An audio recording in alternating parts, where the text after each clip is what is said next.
د لوګر ولایت مرکز په ګډون برکي برک ولسوالۍ کې د حرفوي زده کړو نل دوانۍ، د برېښنايي موټرو ترمیم، کمپیوټر، د ودانیو وایرنګ، د موبایل ترمیم، سولر سیستم او لبنیاتو پروسس لړۍ د کار او ټولنیزو چارو ریاست په همغږۍ سره د ډاکار موسسې په مرسته پیل شوه.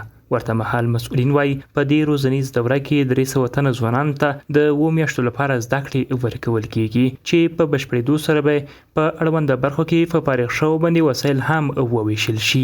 چې څه حرفې دولتي دي، چې هغه د موبایل حرفې دي، همدارنګه د برق حرفې دي او د نل دوانۍ حرفې دي. دغه پلن کوم سیم چې تاسو وینئ دا د ډاکار موسسې په همکاري سره د ابریټ موټرو یعنې د برقي موټرو حرفه ده چې 25 کسه شاګردان دلته عملي او نظري درسونه. له بل پلوه بیا د لوګر مرستیال والي د حرفوي او مسلکي زده کړو په ارزښت د ټینګار کولو سره ویل دا هیواد داسې کادرونو ته اړتیا لري او باید هر یو په خپله برخه کې هڅه وکړي ترڅو په راتلونکي وخت کې د نورو له احتیاجه خلاص شو. خو تاسو دلته راغلي دا وخت مو ورکړی دی شي ته په دا وخت باسي نه ضایع کوئ.